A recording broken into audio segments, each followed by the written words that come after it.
welcome to another episode of the Places Will Go show. Now, today we really have another fabulous guest for you on the show, Kristof Fahy, the current Global Chief Marketing Officer of MoonPig. Now, for all of you who may not know MoonPig, the very few I'm sure, they're an online gift and card company and actually a constituent of the FTSE 250 as well. Now, let me tell you a little bit about Kristof. So his marketing pedigree is really second to none. He was named one of the top 100 marketers in the UK by Marketing Week recently, and he's held the top marketing job at organizations like William Hill, Telegraph Media Group, and Ladbrokes Coral Group as well. So really is an absolute veteran into the industry. I would also say that Kristof is an incredibly astute and commercial marketer. He knows how to bring a brand to life, and he's done so to a T at MoonPig, from the iconic logo, the jingle, and even the characters. So I'm really looking forward to hearing a bit more about that, as well as what makes Kristof tick along the way and into the journey. So on that note, Kristof, it's with absolute pleasure that we get to have you on the show. Thank you for joining us this morning. Thank you. It's good to be here. Well, yeah, likewise for me, Kristof. Fantastic to have you here. I love MoonPig. And I guess you're in a business of joy, which must be great because there's many that aren't in these times. So there you go. Fabulous to have you on. So how's 23? How's it shaping up? How are you doing so far? Good. Good. I think it's like on a work level, it was like obviously peaks are really important to us. So Christmas is a busy time for us at MoonPig, and not hugely helped by our friendly Royal Mail strikes. Obviously, as we send quite a lot of cards through the post, so that made for a kind of interesting Christmas. And then I think what's interesting from our business is we pour out of Christmas, we go straight into Valentine's Day, straight out through to Mother's Day, and straight into Father's Day. So we have this kind of half of the year where it's quite. I'd say hard. It's fun, right? Like it's what we do is we do a lovely thing, right? So I think that's, for me, that's really important. But you've got quite big targets against you. You've got quite a lot of work. You're coming out of one peak straight into another. So it's quite a hard half of the year. So look, we're in it. Peaks, I think we call it peak. Obviously it's peak, but it's busy. We like it. It gets people together, and people can focus pretty hard on delivering some quite strong commercial targets, which is good. So I like that. And then on a sort of personal level, I had a super nice break, got off, went to Cornwall, looked at the sea, went for nice walks with the dog, and just sort of had a bit of a breather, because knowing we come back in. So not only from a sort of work perspective, but we got these peaks, we also go straight into budget as well, because our budget year is April. So we you sort of have this twin track of like peak budget, and you're like, oh my god. So it's quite punchy at the beginning of the year. So yeah, it sounds almost overwhelming. Yeah, sounds almost relentless in that sort, particularly for H1. Yeah, I think it's interesting. I think I suppose I've worked in businesses, and I've realised along the way that I like businesses that move at pace. I think that's one of the things that sort of has attracted me to, and so I think I probably really landed in that when I sort of went into the world of betting and gaming, right? Because it's incredibly fast paced, because obviously on any single day you've got X number of horse races, you've got X number of football matches, tennis. I mean, you've got multiple events, and effectively you're trying to market, not all of them obviously, but you're trying to take to customers that there's lots of opportunities. So and of course that's 24/7 now, because you obviously, if the UK stops racing, South Africa's started, or Australia started, or the States has started. So it's literally, so you kind of realised you were always on. But actually what I loved was the pace, and I loved the thinking, and I loved the ability of having to make quick decisions, and maybe not making the right ones all the time, but you just had to kind of go left or right, let's go, and then quickly learn and then move on. And I think that's what I really liked. And then so when I got to MoonPig, I really liked it, because we're selling cards every day, we're selling gifts and flowers every day. We have some days that are busier than others, and we have some days that are smaller than others. And then we have these peaks. So you're kind of going like that, and then it goes up, and then it comes back down. But we're open 24/7, right? And we print and send cards every single day. So there's no off time is the wrong phrase, but there's no time we're not working, or there's no time that people aren't working in a business and we're not doing great things for customers. But you have to then pick your times to like fully engage and then find times to switch off, because if you were an extreme workaholic, I think you could be you could be working 7 days a week, 24 hours a day without actually that being that hard. So yeah. Fascinating to hear. Just as you're talking, like there's raw energy that comes through. It's clear you like pace. It's interesting you talked about that sort of almost forces you to make instinctive decisions. So I'm going to jump right in. What are some of the sort of the best quick fire decisions you've had to make? I think one of the most recent ones was so on my journey to sort of getting the job at MoonPig, like you obviously talk to people when you're going through the interview process, and I remember sort of watching my son play rugby on that, just I don't know, it was a drizzly Sunday morning, I think, on some sort of muddy field in Teddington, and this guy said, "Oh, how are you going?" I said, "Oh, yeah, I'm going for this job at MoonPig," and he literally just sang the jingle at me. I went, "Right, that's good." And then this other person went, "Oh, I know that jingle," and they were singing the jingle. And then when I landed at MoonPig, I was like, "Cool, like what we're doing with the jingle?" "Oh no, we stopped using it. We switched it off like 12 months ago. There was some research done that showed it wasn't effective." I'm like, so 2 weeks in, I was like, "We're bringing it back." So we brought it back. I'll just put it on everything. I mean, this is not a technical term, but I put on everything I could. Like I just sort of like radio re-recorded the ends and then we had an all hands at that point because we were all in the office. And I stood up at the all hands and I said, "Look, just, "Hi, I'm Kristof. Been here a couple of weeks. Just wanted to we're going to bring the jingle back." And everyone applauded.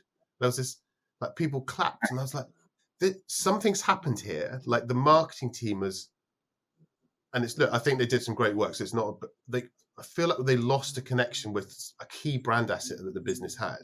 Now, obviously, as I'm sure, you guys know, and this is one of my sort of pet sort of, I don't know, soapbox themes to my team is we obviously hear that jingle a lot, like a huge amount.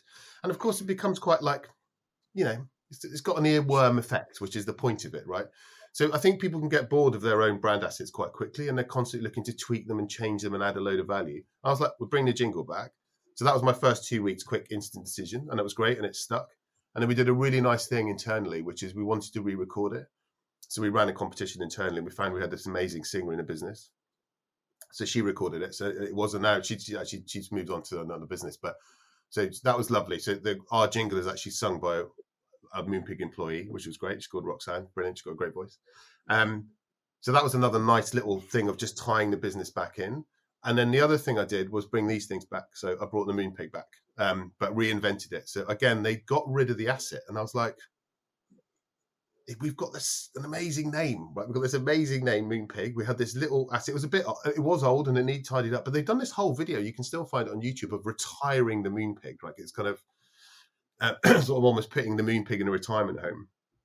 So I brought it back. I mean, we reinvented it, and again, like just on a sort of technical level, the ads tested incredibly well, much better than any other ads we'd ever done. And then on a sort of on a kind of almost emotional level with customers, we've had so much response. So that's why we now actually make these and sell these. And then internally, people loved it. So it did a nice thing across. If I was sort of post rationalizing it, I'd probably draw a nice triangle on a piece of on a Google sheet or a PowerPoint deck and persuade and sort of say that I thought about that all before, but I hadn't. But it was just in my head was, let's bring back the core assets. And now we've just got this great thing, and we use it everything, and we dress it up in avocados, and I've got the heart one, which you can't quite see, and it's great. So yeah, I think those are sort of nice decisions I've made. And then I think, I mean, if we're being kind of open and honest, then you have to make harder ones, right? Sometimes about people and roles and where you're going to focus. And I think some of those things were interesting. And I think across my career, you've found those things where something isn't working or someone isn't working, and they may be right, but it's the wrong place. And I mean, just when I was at Hills, I brought so when I joined Hills, the idea of customer research was really, I would have put it, alien, because the view was so lots of the senior management had worked at Hills all their life, right? So the average tenure was about 22, 23 years. And a lot of them had started in shops, right? So they were like, look, there's nothing we don't know about customers. I'm like, oh, this is going to be a slightly tough journey. Anyway, I managed to persuade them to get a researcher in. So we got this amazing person in. Anyway, she was from Betfair. She was brilliant, but she was too much too early. If that makes she's an incredible communicator, knew her craft incredibly well. But I learned a lesson then that it was almost I needed to kind of run in baby steps, is how I put it.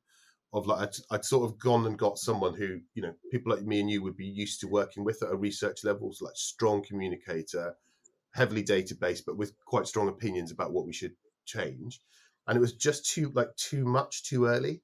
So I kind of reset it and then sort of ran in baby steps, and then ended up with a great, strong research team who are actually, they happened to come with me when I left to go to Ladbrokes, and they're still there. So it's a great sign. But, you know, that kind of just a learning of like understanding the pace of the business and the amount of change you could put in that was successful without trying to almost it's almost like having an organ rejected. And I know it's a terrible analogy, but like there's a piece around I always said my journey at Hills was I was an organ that was transplanted, and they started every day with, when I first started, they started with this many pills, and then even at the end they were still taking a few just to make sure, so it was okay. So yeah, it's kind of there's been some interesting decisions. I feel like I've dribbled on then, but anyway, hopefully that's useful.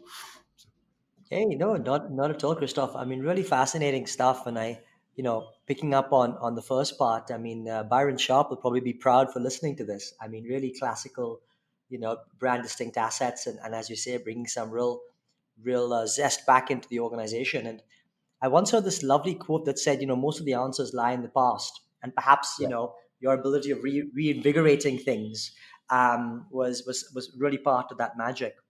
I don't know if you recently saw the. Go on.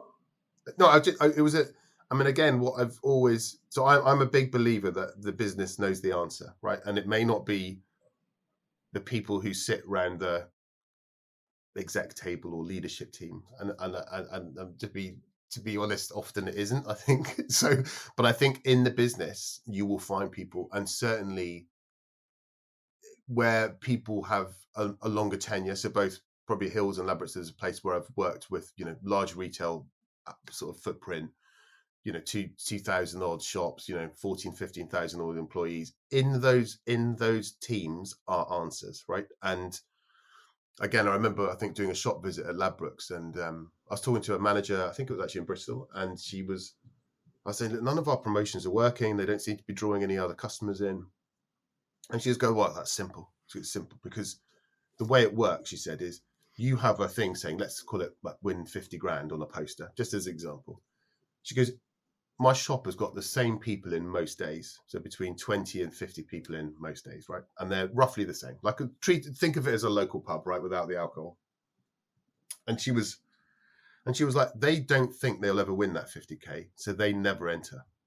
She said, if you make it, someone in this shop will win £100. She said, everyone will enter, and you'll get them to download the app, or all the things that we were trying to do, build a database, all those kind of good things.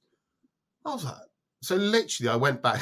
So William Hill was the marketing team, were mainly based in Leeds. So the next time I was up in Leeds, which was the next day, I said, right, from now on, every promotion is someone in this shop will win. And literally our data and collection just went, and so that was just me asking a good question. Actually, it wasn't even a good question. It was a question. And someone just go, oh yeah, I'll tell you the answer. But if I'd never asked, she would have, but she knew, like, and she was there. She goes, I've known this for like 6 years, like, and no one's talked to me. And I was like, so I did, like, one of my things I loved was doing shop visits, because actually I always used to just go, like, what are we doing wrong? What's not right? Why isn't that work? Do you think this, we signed Robbie Savage when I was at Hills, and it was like quite, he's a black and white, kind of salt and pepper type figure. People love him and hate him, and Marmite figure, I should have said. But but what was nice is getting people's opinions. So it was just great. So I think that's one level. But I also think, I mean, I'm sure we've all worked with consultants who come in, Big Four. What they do, I mean, it's a great trick. Obviously, is they go around, don't they, and they kind of interview everybody, And then basically someone at some point tells them something that is actually the answer. And then they represent it back and then charge you hundreds of thousands of pounds. I mean, it's a brilliant trick, right? And well done them. But so I genuinely think for 99.9% of the time, someone in your business will know. And it's a question of extracting that and finding a way of getting it out of people, because sometimes people won't feel confident, or they don't know, or they don't get talked to, or they just don't have a route. So yeah, I mean, what you've just talked there, Kristof, is the core skill of marketers, which is often the answer lies within, or the answer is hiding in plain sight, and you've got to have that curiosity to find it and asking the right questions. What I want to do now is go back and understand what shaped you into the Kristof Fahy that we know today. So tell us a bit about growing up, some influences along the way. God, that's a lovely question. So I would 100% call myself I've called myself two things in the past: an accidental careerist and both an accidental marketeer. So I was born in London, grew up in Edinburgh, Bristol, went to university in Leeds. So I did English at Leeds, loved it. I had no idea what I wanted to do. I mean, I did English because I liked it, and which was great. And I'm in the process of talking to my kids about A-level choices and all those things, and I'm like, I just went because I did something nice. And I remember walking through the one of the halls in Leeds, and I found out afterwards, which is just a terrible thing, really. And there was all these stalls up with company names on. I was like, what's that? Anyway, it didn't stop. I just walked through. I was going to say I went to get a coffee. I didn't. I went to get a pint. And I was like, what's that going on? They said, oh, that's called the milk round. And that's where you go and talk to, companies about jobs after. And I was like, oh, I said, is it on tomorrow? They were like, no, it's been on all week and it's finished. I was like, oh. So I think that was one of a little mistake I might have made. But in terms of shaping me, I actually left Leeds and I did the thing that actually got me into marketing, to answer your question, and influenced me a lot, is I had a family friend who ran a charity called the National Playbus Association, and they basically converted old buses and took them around playgrounds, estates and stuff, and gave people opportunities to play and paint and do puppet shows. It's a cool thing. And they said, look, we need to raise some money. So I ended up setting up a charity bus pool on an old runway in Bristol. And it was proper cold calling, never done anything really didn't know where to start, but managed to pull it off. Got 12 teams from some big companies in Bristol, like Rolls-Royce and Royal Mail and people like that. And I managed to get the local radio station to come and cover it. And I kind of went, oh, okay, right. This is fun. I like this. And we raised, £10,000. It was a good amount, but it was fun, right? It was really good, and I loved it. But they couldn't pay me any money, and then there was a building job needed at the house where I was living with my mum, and she volunteered me to the builders because they were a labourer short, so she volunteered me. Anyway, 18 months later, I was still working as a labourer for this building firm. And then the weirdest thing, I was sitting down, literally having a cup of tea with one of the guys there one day, and he said, oh, I know a guy who runs a little design agency in Bristol. I was like, all right. Because I don't think you should be doing this, I don't think you should be doing this building thing. I think you should go and meet him. And then literally the following week, I was doing 3 days on a building site and 2 days at this little design agency in Bristol, writing Bristol City Council's Housing News newspaper. Oh, yes.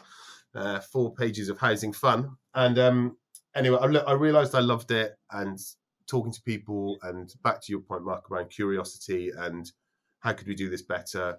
And that sort of, I fell into it, but I loved it. And I just had that sort of, I did proper interesting start. So, whilst I've met other people who've done the sort of P&G and Unilever school of marketing, I did the getting the boss sandwiches, picking up the phone, photocopying, washing his car, and getting a bit to do some account management and copywriting at the same time. And then that started my kind of definite passion. And then just through some interesting things that happened or some opportunities, I suppose, got to, I don't know, where I am now, if that's a phrase. But yeah, in terms of the influence, look, I think one of the things that's interesting, I was reflecting on this the other day, is The bit I wish I'd known more, I think, at the beginning of my marketing career was business principles, right? So my mum was an art teacher, and my dad, they were separated when I was quite young. So, and my dad was like a IT guy in Standard Life in Edinburgh. So they didn't come from a kind of like commercial or business background. So I definitely went into marketing through the sort of creative comms route. That was my start, I suppose, in that way. And I genuinely think I probably made, I wouldn't say mistakes, but I could have made better decisions, or I could have made better cases for things if I'd have known some of the basic principles of business, which I've definitely learned now. But I think it would have been, I would have been a bit, I think I'd have been a bit more useful to a few more people earlier on in my career if I didn't just have a complete kind of Marcom brand identity lens on my head. But you know, we're there now, so it's good. What a lovely traversing story, Kristof. Honestly, and I really think about, you know, your when you said about, you know, having probably sitting down with somebody right next to you, and he just said, you know, that it's, you know, you should be doing something different, and kind of almost probably quite off the cuff in the moment, and just gave you that small in with that design agency, which took you onto a completely new path. But And it's I the know this. power. Yeah, but let me tell you a story about him, because it is one of the best stories I've come across in my life. So he was a big Irish fella called Steve. Like, you know, you could almost go kind of classic kind of builder, right? And then but he was the only person reading the Guardian. There were 10 of us, so you know, to be honest, half of them couldn't read, right? And he was reading the Guardian. I was like, oh, Steve, what's your story? Anyway, it turns out, and it was absolutely amazing. So he came over from Ireland, landed in Bristol, ended up building, met this amazing woman that he fell in love with, but her dad did not approve, right? Because her dad was quite smart. He was like an intellectual kind of, I think he was a professor or something. So Steve stopped building, went to Bristol University, got a first-class degree in history in like 3 years, showed it to the dad. Dad went, okay, well done. And then literally went back to this building job. And he was married to that woman. So I was like, Steve, so it was a funny conversation, because he was like, you shouldn't be here. I'm like, you shouldn't be here either. Like, neither of us should be here. And actually I bumped into him about 8 years ago, and he's still building in Bristol. And anyway, so he said, what are you doing? I said, Oh, you know, Steve. I've done, you know, marketing. He's like, well, you know, I always thought you weren't cut out for building. I was like, I always thought you. Anyway, it's just there's But a lovely story in that about him, which actually gave him the ability to go, Kristof, you need to go off and get out of here, because otherwise I think I'd have ended up running a small building firm in Bristol. I think that would have been my other path. Christoph, I wonder if there's a reflection here about, as you say, right, two people sitting in an environment, both describing how they both shouldn't be there, but yet one goes off to do an extremely different thing versus the other who stays where they are. I just don't know. I mean, I wonder, and I suspect that scenario might be a common thing that people experience, right? Yeah. And I wonder, have you thought about why? I mean, why did you go off and why didn't he? And it could have been vice versa as well, I'm sure. Yeah, it's a great question. I think my view would probably be, I only took the building job because I needed the money, right? And I knew I had the marketing bug, or I probably didn't even know it was called marketing then, to be honest. The thing of doing the kind of like the comms and the bus pool and doing stuff was in my head, but they couldn't give me any money, so it became quite a, you know, and I don't come from a rich family or anything, so that I had to earn cash, right? So and then, but I loved the building, right? I was called, I called it to someone the other day, it was a zero responsibility job, right? So you got picked up at 8, and then you mixed some cement and you put some bricks in and you drove a dumper truck. You finished at 4:30, and at no point from 4:30 till the next morning did I think about the job, right? It just didn't. And it's quite liberating, right? And you got paid, I got paid a check every week, and I got a nice £50 note to go and spend over the weekend. It was great. And it was, it was fun. But I think the reason I think it was Steve opened the door for me. And I think because I knew that there was something else in me, right? And I think this is the interesting thing about the drive. Was I was sitting there after 18 months going, God, I think I could do this better, this building thing, right? I think the way he organizes the teams isn't right. I think the way, I mean, he was a lovely guy, the guy builder, but he was the classic halfway through a job, he would disappear. I'm sure we've all had those builders in our house. He was one of them. And I'd be like, oh, this is awful, because people would just like cry and you'd be like, I don't know when we're coming back. It's just awful. So I think, so there was something in me, there was a drive in me to go, Andy, the way you're running this business is wrong. And I actually had said to him about 2 weeks before, I said, let me help you run this. Like, let me sit in the office, let me work on the teams, work out, get the right materials to the right place. So there was something in, and I think what sort of Steve did is went, kick, and went, actually, and then I was off. And I literally I think I did this sort of 2 days, 3 days for about 2 months. And then I was 5 days in at the beginning of marketing. So yeah, that was the journey. Very, very interesting to unpick that journey. Steve, what are you doing? Anyway, but that's a fractional career. Builder and design agency, all in one, when people talk about sort of portfolio or whatever. Very interesting, though. So I'm going to take a bit of a detour. So you wish you knew more about business principles. So we didn't say it in the intro, but you were in the inaugural year for the Marketing Academy Fellowship, which is a great program, I've done it myself, which is to mark a path from CMO to CEO, and really does allow marketers to expand their skill set beyond marketing and into the boardroom. So was that a pivot moment for you? And 10 years on, how do you reflect on that as putting a big commitment into your personal development? Yeah, I'm scared it's 10 years, but that's quite scary. I loved it, right? And I fought tooth and nail to get on that first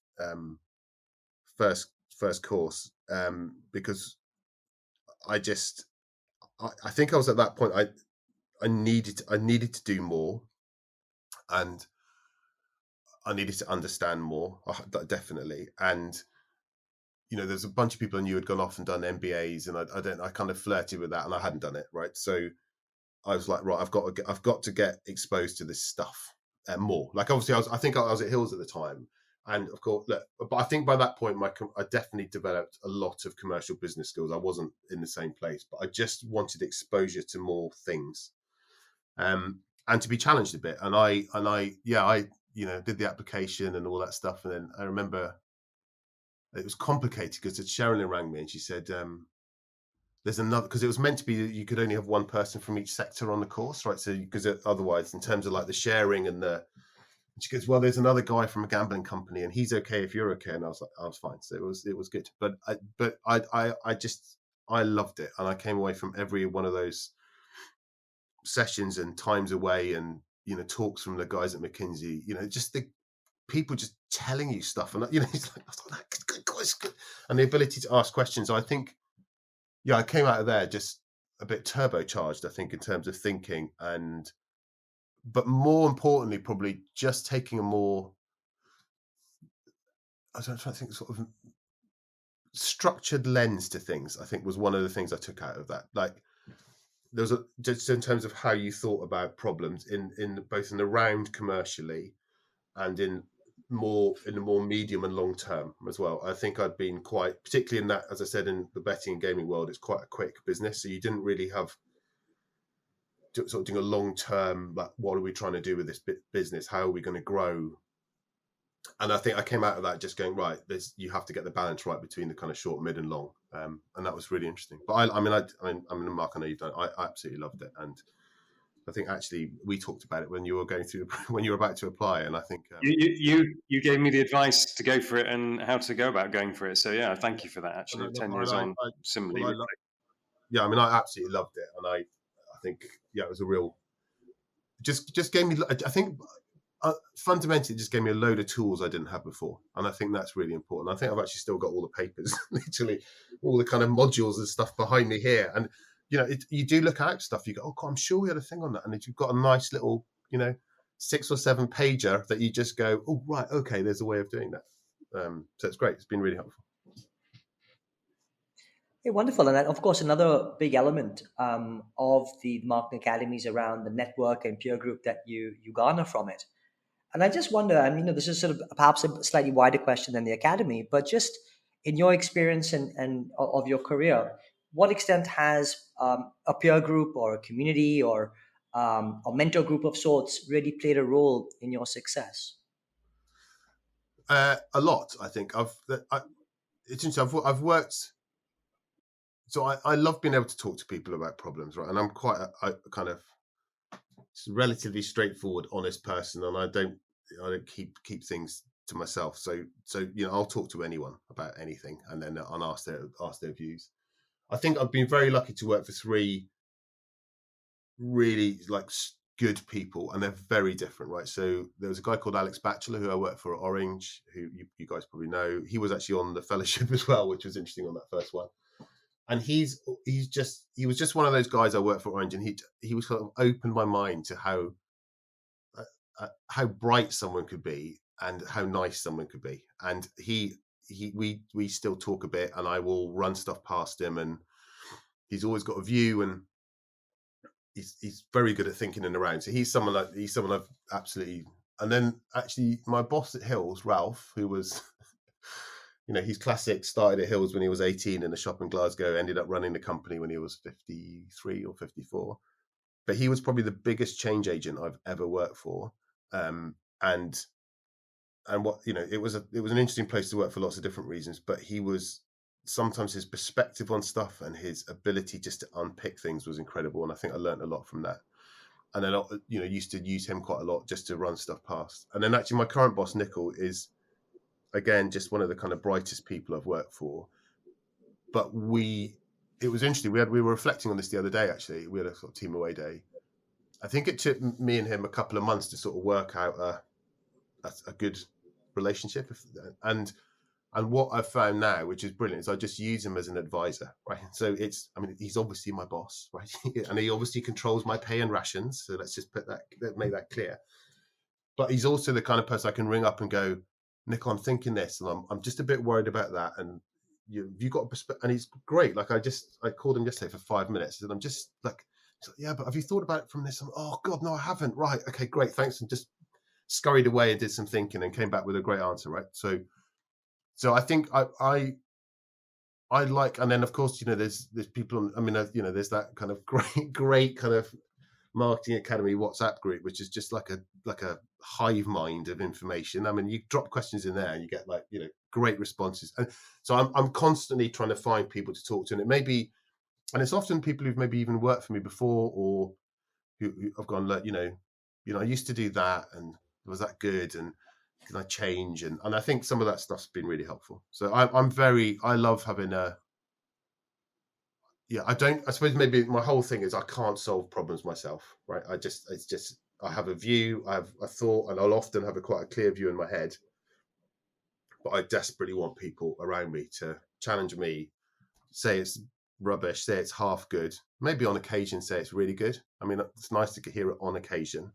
And then I'll totally swerve and change, and I will use just even the leadership team at MoonPig and previous leadership teams as just sounding boards, right? Just like, give me another perspective, because they will all come with different. Our ops guy at MoonPig is super smart, right?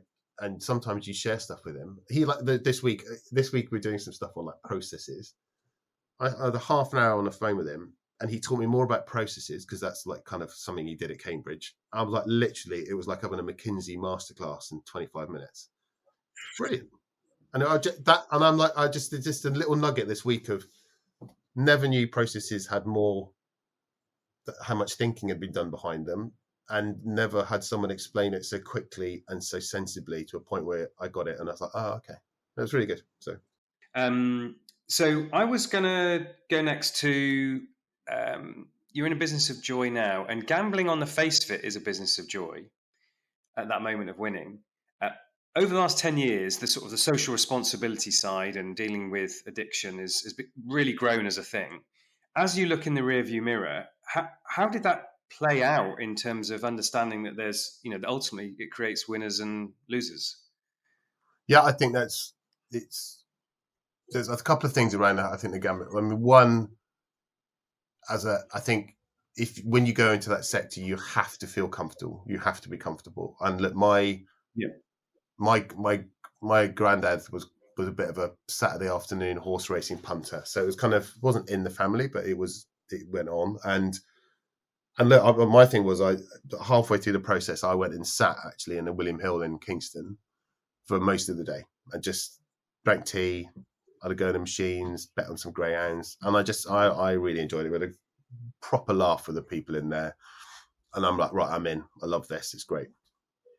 So I think that's really important to kind of test the environment before you go in. I think in my time, both at Hills and Ladbrokes, the whole sector just got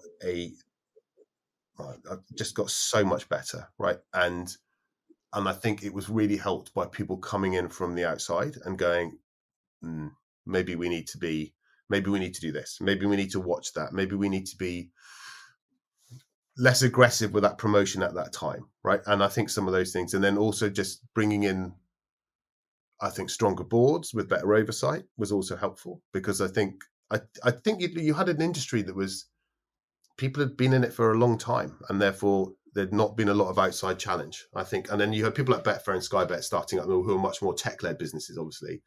But Hills and Ladbrokes were, they were the people who started at 18 and were now in senior manager roles. But I think where gambling's got to now, and I think it's part government, it's part regulation, but it's a lot of the industry just, I don't know, like sort of just sort of tidying itself up, polishing itself, and just making sure it's still providing a product to 99.4% of people who gamble completely responsibly and have no issue, right? And there's a very small less who develop an issue. And it's the same in other industries like alcohol or whatever it might be. But it's important to, as you say, it's important to go, how do we make sure that group have a huge amount of fun and love what they do? And how do we make sure this tiny sliver here are properly looked after and are spotted early? Because the patterns are there, right? And I think that's the key thing. And actually, I think tech has been a huge part of that, because it can pull patterns together super quickly, where you can start to see behaviors that may take someone down a different path. And then it's on those companies to intervene early and also collectively as well, because that's the whole point of, if if Hills barred a customer or said you're not going to gamble with us anymore, there's another 8 companies or even 20 now given online or apps that they can go to, so that they have to work together. So I think looking back on it's in a much better place, but I think it was getting there when I was there, and I think it's really good to see that it's just got that momentum has absolutely carried on. So. Super. Well, thanks for that, Kristof. And look, time is running by, so I'll make this the last question. During the course of the discussion, you used the phrase "got to where I am now," and I love that. And so many things accomplished, and worked in the top marketing job over a number of companies and sectors. So I'd just like to get your point of view on, do you see yourself at some point, taking on the top job as CEO, or do you feel like marketing is where it's at and this is where you want to spend the rest of your career? Do you have a point of view on the next phases? Yeah, yes and no. It's a weird one. I think one of the great things about the fellowship was you go on that process of like thinking about what you want to do, where you want to go. And I know it was 10 years ago. And it's interesting. I think if I was desperate for a CEO title, and I'm using these words quite carefully, there have been 1 or 2 opportunities I could have taken, right? And I haven't, because they weren't right, and I couldn't be passionate about what that role was and the company. So I also absolutely love marketing. Like I just have this thing, like it makes me really happy, and I really enjoy it, and I really enjoy the sector, and I really enjoy the people, and I love driving commercial growth in a business through marketing. I think it's just brilliant, so I kind of, not sitting on the fence. I kind of I think if a great opportunity came, I would give it absolutely my best. You're back to my kind of fight tooth and nail for it. But I'm not chasing it down because I think I want CEO after my name. So I think that's where my head's at. And so yeah, in the future, I don't know. Go on, Mark. Sorry. No, you keep going. No, so if I go back and say, look, I'm one of those people who didn't have a plan at the beginning, as I've probably shared this morning, and I've probably got a bit more of a plan as I went through. Right now, I love what I do. I love what I'm doing. I love the company I work in. I love the people I work with, and I'm having a great time. You never know what's around the corner, but I'm not sitting there going, if I'm not a CEO by the time in the next couple of years, I'm going to be disappointed. That's not in my head. Well, that was a good build, actually. I'm glad you did extend because, but it was an extension of the same point, which is a lovely answer, which is you love your craft, you love what you're doing, and therefore you're never going to be running away from something. You'd be running to something, and therefore it will be the right opportunity. But Kristof, what a lovely experience to hear more about you, hear what makes you tick.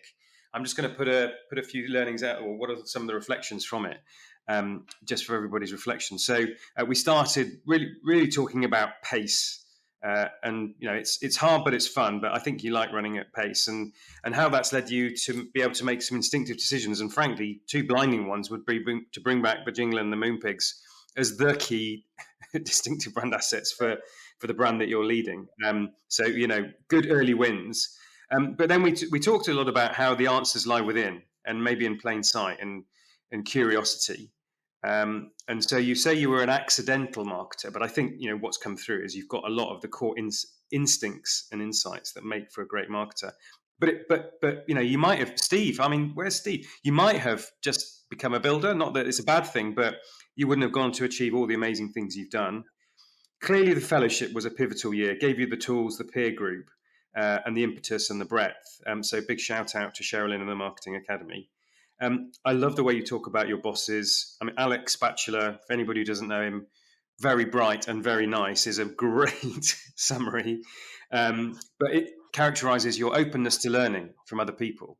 Open-mindedness, growth mindset comes through. We talked a little bit about gambling and some of the balance and juggles there, but it's clear that you made the point, test the environment, but you were going to an environment you knew well and obviously excelled, and they would also catapult points for your career. But my close, and perhaps the nice point, is a reiteration of that you clearly have a love of marketing, but in a commercial way. So it's not like you love jingles and characters. You join the dots on how that drives commercial performance, as opposed to the one without the other is they go together, don't they? And I think they certainly do in your head. So maybe you will go on to be a CEO in the right circumstances at the right time. But in the meantime, I think you've still got a massive amount to bring to MoonPig and to the marketing world. So thank you for your time this morning. It's been a pleasure and a privilege, and I know everyone listening in will appreciate it. So thank you, Kristof. Thank you. Absolutely loved it.